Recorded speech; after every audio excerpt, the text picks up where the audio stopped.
اور میں آپ کو بتاؤں at the end of the day اللہ تعالیٰ سب کو برابر کر دیتا ہے.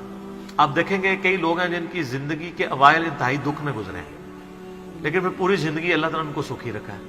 کئی ایسے ہیں کہ جو پوری زندگی سکھی رہے ہیں لیکن پھر آزمائش ان پہ بڑھاپے کے وقت میں آ گئی ہے، بیماری کی شکل میں، کسی اور شکل سے. اور بعض ایسے ہیں کہ جن کو پوری زندگی غم سے عبارت ہوتی ہے، ایسے لوگ بھی ہیں. لیکن جب آخرت میں آپ ان کو دیکھیں گے نا موجیں مارتا ہوا، تو مسلم شریف میں حدیث ہے، عبداللہ بن عمر کہتے ہیں نبی علیہ السلام سے میں نے خود سنا تھا کہ میرے غریب صحابہ میرے امیر صحابہ سے 40 سال پہلے چلے جائیں گے. ظاہر ہے قیامت کا دن 50,000 سال کا دن ہے، اس میں 40 سال تو کچھ بھی نہیں ہے. وہ 40 سال پہلے جنت میں چلے جائیں گے. لیکن 40 سال آپ دیکھ لیں کتنے زیادہ ہوتے ہیں صرف غریب ہونے. اس لیے عبداللہ بن عمر غریب صحابہ کے ساتھ بیٹھا کرتے ہیں کہ یار چلو چنگے دے لڑ جائیے. نانگے پیر نہیں، غریب صحابی، درویش لوگ. تو مال فتنہ ہے. اس حوالے سے بخاری مسلم میں حدیث ہے، نبی علیہ السلام نے فرمایا کہ ابن آدم کہتا ہے میرا مال میرا مال میرا مال.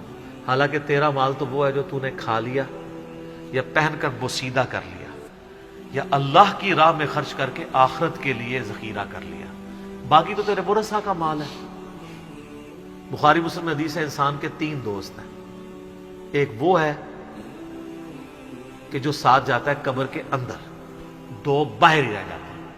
اس کے اعمال قبر میں ساتھ جاتے ہیں، اس کے رشتہ دار اور مال باہر ہی رہ جاتے ہیں. بخاری مسلم دونوں میں حدیث ہے، نبی علیہ السلام نے فرمایا ابن آدم کے پاس اگر سونے کی 2 وادیاں ہوں تو وہ تمنا کرے گا تیسری بھی آ جائے، اس کا پیٹ صرف قبر کی مٹی بھرے گی. بخاری مسلم دونوں میں حدیث ہے. یہ نہ سمجھیے گا یہ بزرگوں والا ہے، یہ واقعی بخاری مسلم دونوں میں حدیثیں ہوتی ہیں جو میں بیان کر رہا ہوتا ہوں، پوری ذمہ داری سے کر رہا ہوتا ہوں کہ اے اللہ محمد اور آل محمد کو بس اتنا ہی رزق دینا کہ ان کی روح اور جسم کا رشتہ برقرار رہے. بخاری اور مسلم دونوں میں حدیث ہے. اما عائشہ کہتی ہیں کہ نبی علیہ السلام کی وفات تک ہماری یہ حالت تھی، بعض اوقات 1 مہینہ، بعض اوقات 2، بعض اوقات 3 مہینے تک ہمارے گھر میں چولہا نہیں جلتا تھا. 2 کالی چیزوں پہ، کھجور اور پانی پہ گزارا ہوتا تھا. وہ بھی کوئی ٹنو ٹن نہیں، 2 کھجوریں صبح 2 شام اور 1 میٹھا پانی کا پیالہ صبح اور 1 شام. حالانکہ خیبر کے بعد وسعت مل گئی تھی، نبی علیہ السلام نے فقط اڈاپٹ کیا ہوتا.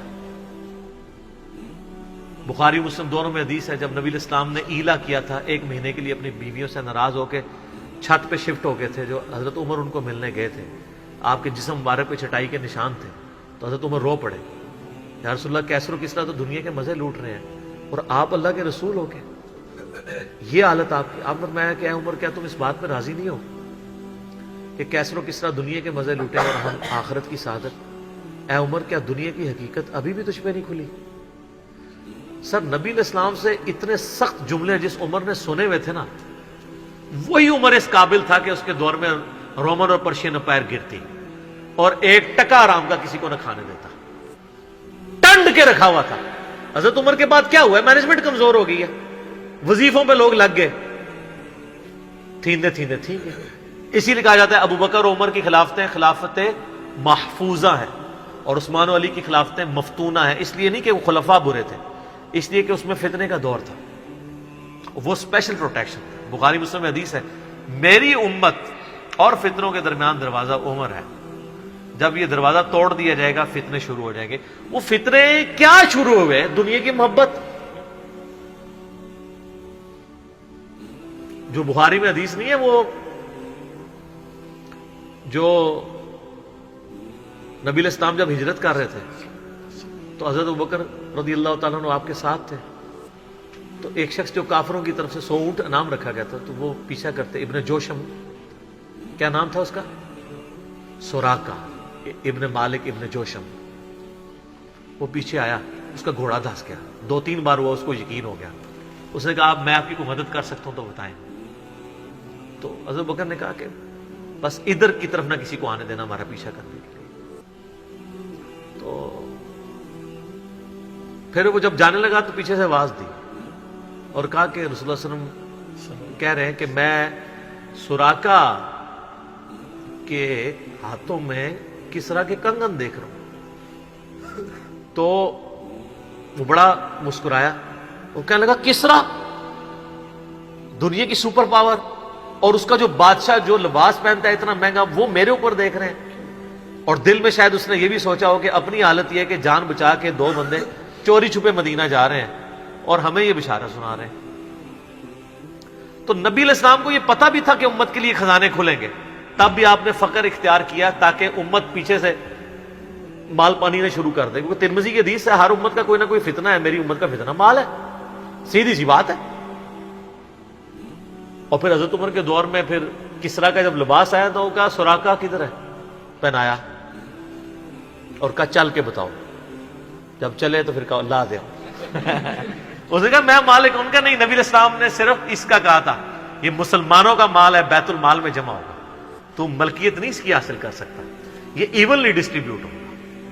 تو سر، اور اس کے بعد پھر حضرت عمر رو پڑے. یہ سارا انہوں نے فلمایا عمر سیریز کے اندر. تو صاحب نے کہا آپ کیوں رو رہے ہیں؟ انہوں نے کہا کہ رسول اللہ مجھ سے بڑھ کر اللہ کو عزیز تھے، لیکن ان کی زندگی فقر میں گزری، اللہ نے یہ خزانے ان کو نہیں دیے. اور حضرت ابوبکر مجھ سے بڑھ کر اللہ کو عزیز تھے، ان کے دور میں یہ نہیں آئے. اس آزمائش میں اللہ نے مجھے ڈالا ہے اور میں ڈرتا ہوں کہ میرا کیا بنے گا.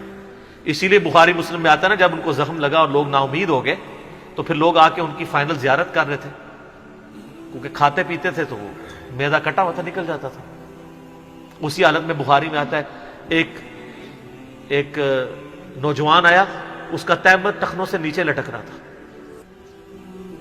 جب وہ جان لگا تو بیماری کی حالت میں حضرت عمر کہہ رہے ہیں لڑکے اس کو تہمت کو ٹخنوں سے اونچا کر، اس سے تیرے کپڑے بھی پاک رہیں گے اور یہ سنت بھی ہے. یہاں ہم لوگوں کو کہتے ہیں شلواریں یار نیچے روبڑ رہی ہیں. حضرت عمر نزع کے عالم میں بھی ٹخنوں سے اوپر شلوار کر. حضرت عمر وہابی نہیں سن سر، وہ صحابی سن، ان کو پتہ تھا یہ سنت ہے.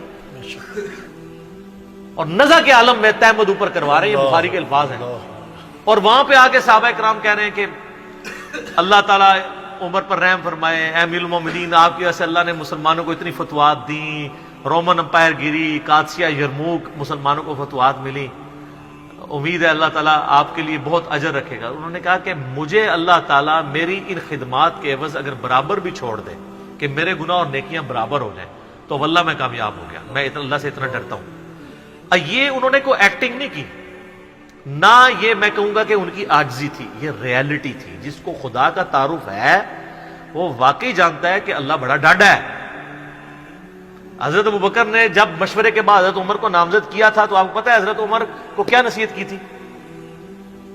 کیا عمر ایک ہی نصیحت انہوں نے کی، ان کا اتق اللہ یا عمر. وہ عمر سیریز میں فلمایا انہوں نے، اللہ سے ڈرنا. اور جب تو جنتیوں کی طرف دیکھے نا تو دعا کرنا کہ اللہ تجھے اس میں شامل کر دے. اور جب تو دوستیوں کی طرف دیکھنا تو ڈرنا ایسے کہ کہیں تو ان میں شامل نہ ہو. انہوں سے نہیں کہا میں اشرا مبشرا ہوں، میں جس راستے پہ چلوں شیطان بھاگ جاتا ہے. یہ آپ مجھے کیا باتیں بتا رہے ہیں؟ ان کو پتا تھا کہ اللہ تعالیٰ کی صفت بے نیازی بھی تو ہے نا سر. آپ کو نہیں پتا، وہ تو پیغمبروں کے اوپر عطا فرما دیتا ہے. یونس علیہ السلام تو پیغمبر تھے، اور اتنا غصہ کہ سورہ صافات میں ہے کہ یونس اگر مچھلی کے پیٹ میں ہمیں نہ پکارتا تو پھر اسی دن نکالا جاتا جس دن مردے اپنی قبروں سے نکالے جائیں گے. یار اتنا غصہ کیا کر دیا، کوئی بندے مار دیے یونس نے.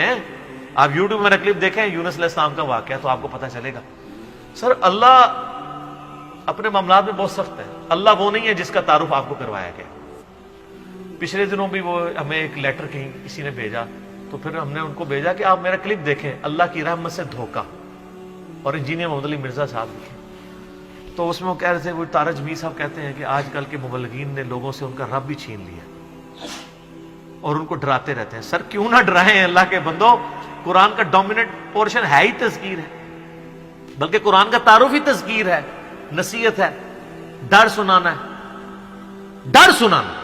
وَأُوحِيَ إِلَيَّ هَذَا الْقُرْآنُ لِأُنذِرَكُمْ بِهِ وَمَنْ بَلَغَ. سورہ الانعام آیت نمبر 19. اے نبی علیہ السلام فرما دو مجھے تو قرآن وہی اس لیے کیا گیا ہے میں تمہیں ڈر سناؤں، اور جس تک یہ کتاب پہنچ جائے وہ بھی ڈر سنائے. بخاری کے حدیث ہے آپ علیہ السلام ایک چوراہے سے گزر رہے تھے، کچھ صحابہ جو ہے وہ ہنس رہے تھے، آپ رک گئے.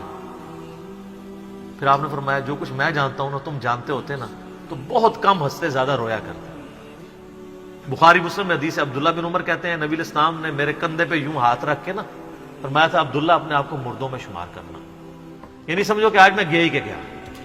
سر جب یہ تلوار کسی کے سر پہ لٹک رہی ہو نا پھر اس کا قبلہ سیدھا رہتا ہے، ادروائز وہ یتیموں کا مال بھی ہڑپ کرے گا، بہنوں کی جائیداد پہ بھی قبضہ کرے گا، اور وہ ماں باپ بھی جو اپنی زندگی میں بیٹوں کو سب کچھ دے کے چلے جاتے ہیں اور بیٹیوں کو محروم کرتے ہیں۔ ہمارے پاس تو لوگ آتے ہیں، ہم ان کو کہتے ہیں تمہارے ماں باپ دوزخ میں جل رہے ہوں گے، اب بھی ٹائم ہے کہ ان کی وصیت بدل دو۔ قرآن میں بھی ہے کہ اگر کوئی غلط وصیت کر کے آتا ہے وصیت بدلو، اس کو عذاب سے بچاؤ۔ تو کئی لوگ ہیں، میں نے دیکھا ہے ملینز آف روپیز انہوں نے ماں باپ کے مرنے کے بعد ان کے نام پہ ہوئے اپنی بہنوں کو واپس کیے ہیں کہ چلو یار ہمارے ماں باپ دوزخ میں جانے سے بچتے ہیں۔ اگر آپ کے ماں باپ کی محبت آپ کے دل میں ہے نا تو خدا کے لیے اگر آپ یہ نہ کہیں کہ میرے ماں باپ دے گئے ہیں تو وہ جانے اور ان کا کام، یار وہ آپ کو دے کے گئے، آپ کے ساتھ نیکی کر کے گئے، اور آپ ان کے ساتھ یہ بھی نیکی کرنے کے لیے تیار نہیں ہے کہ جو مال انہوں نے کمایا تھا وہ ان کو دوزخ سے رہائی سے عطا کرنے کے لیے آپ ان کے لیے خرچ کر دیں جو آپ نے نہیں کمایا ہوا۔ تو کتنے بڑے ناہنجار اولاد ہیں آپ۔ سنن ابن ماجہ کی حدیث ہے تو اور تیرا مال تیرے باپ کا ہے، بہت بڑی بات ہے۔